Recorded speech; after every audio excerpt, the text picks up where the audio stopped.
everyone, Mama Micah here, and today is a special video. This is part of a new series that I'm going to be working on, in which I go back and play some games from my backlog that are a little bit older, and we're gonna sort of go through and see, are these games worth going back to? Are these games worth your time?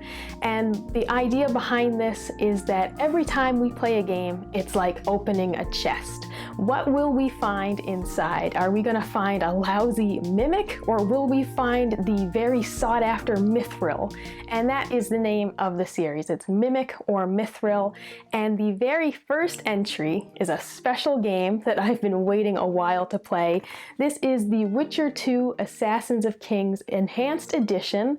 I played this using the backwards compatibility on the Xbox Series X, and we're gonna find out if this is an experience that I recommend for you to go out and play yourself.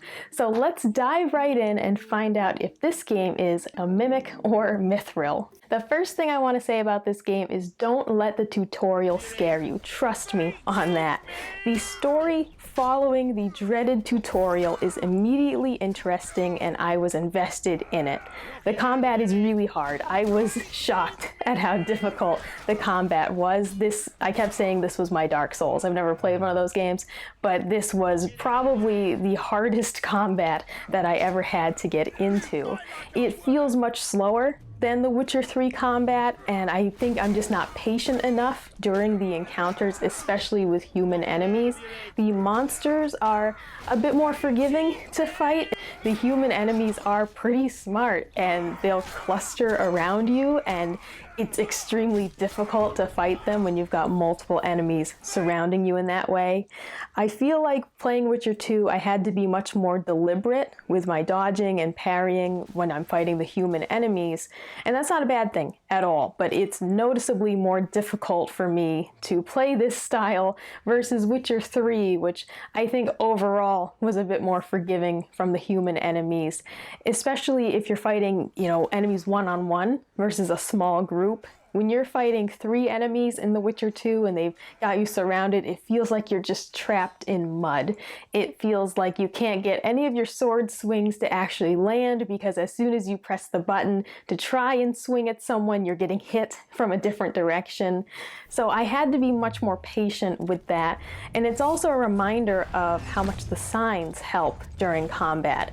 In Witcher 3, I could heavily rely on using Igni to burn enemies, and I didn't even use the other signs as much on human enemies.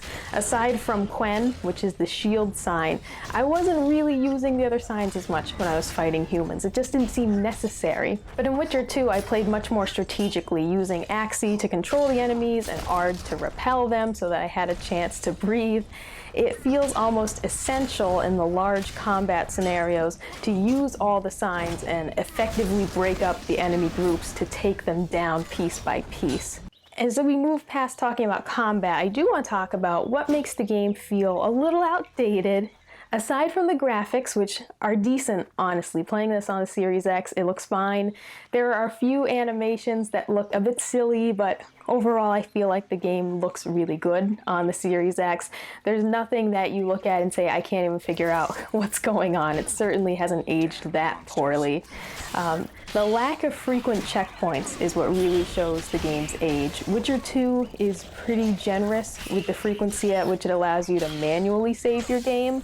But coming off of an experience like Borderlands 3, which is so modern that it doesn't even have a manual save button, the game just saves automatically, very frequently, and you don't have to worry about it.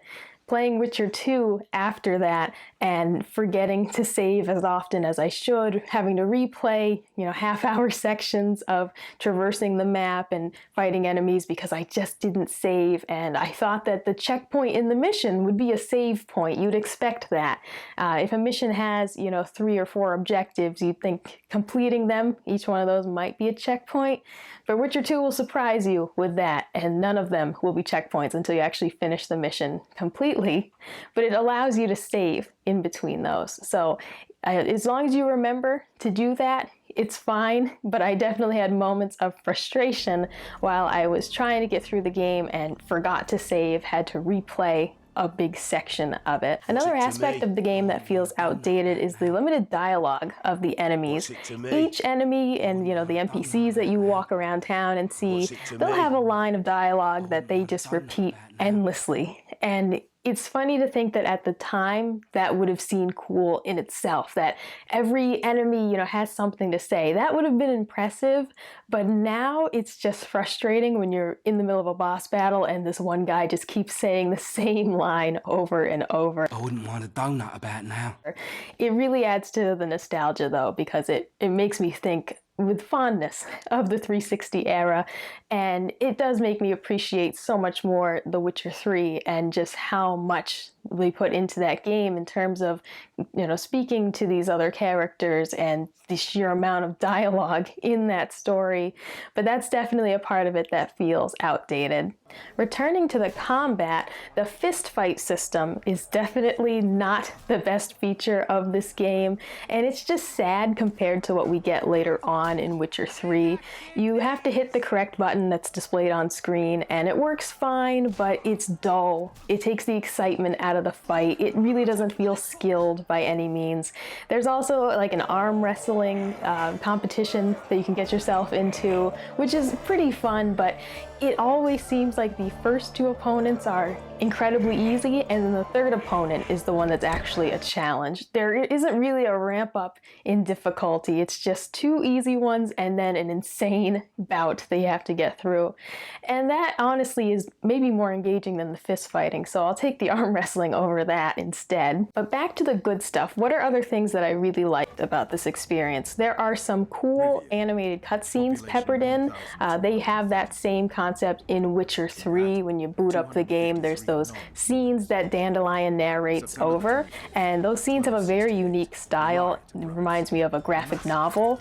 I enjoyed every single one of those, and I didn't skip them. They were great to watch, and just the way they present the story. I loved seeing all the different types of animation that they used in the game, and those cutscenes really made the story much more vivid than it would have been if they had just done them with the in-game graphics. Another major plus is that the game is full of choices. Of course, it's The Witcher, both in your dialogue and your actions. Do you slap the man, or do you give him a warning first?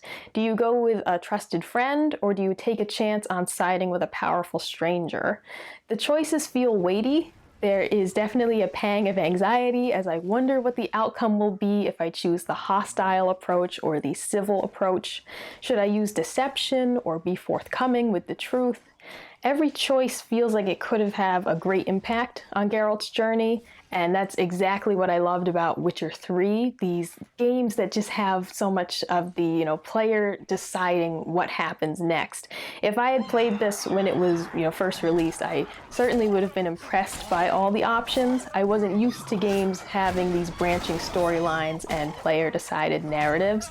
I was really happy to see that Witcher 2 was just as strong in those aspects as Witcher 3. The game is also surprisingly open, allowing me to go back to previous areas to pick up forgotten loot before proceeding to the next objective. Many games would have locked the door behind you once you entered the combat room, preventing you from being able to go backwards and explore after the battle. I'm happy to see how much freedom this game gives you, even in the more linear segments, because overall, this game is pretty linear. There are side quests, there are some monster contracts, not as many as Witcher 3, and the game sort of locks you into each area for each chapter of the game. But while you're doing those chapters, you're free to explore that space, find the side quests, you know, complete those at your leisure, and I'm happy with the amount of freedom that we have in this game while it is much more linear than Witcher 3. Now this game has no fast travel, which is a bummer, but the sections of the world that each chapter is contained in are relatively small. In that aspect, we don't have much freedom. You are locked into the area in which that section of the story is taking place. You can't go back to the previous village and go, you know, finish things there. So you do want to make sure to explore thoroughly, complete the side missions that you want to complete while you're in that space. And even though the maps are modest in size, there's still a lot of back and forth, which makes some of the side missions a bit tedious. That's why, you know, fast travel, even within those small segments of the map, would have been a really nice option to have. And there's also no horse. So Geralt is getting all his steps in. He has to walk to all these locations. There is no quicker way to do it. The map itself is okay. It's not horrible by any means. The objective markers on the map are not always helpful. You got to use your noggin sometimes to figure out where you're trying to go.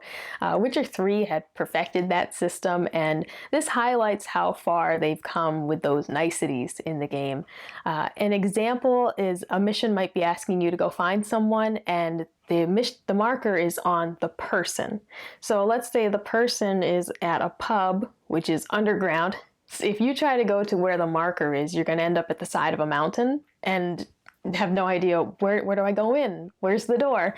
And then you have to just really start kind of circling the map until you figure out this is where they are. Here's the entrance. It's completely far away from the actual objective marker. Whereas what we'd see in modern games would be that the entrance would have a marker. And then once you're inside, the person would have a marker. So that is definitely something that ups the old factor of the game.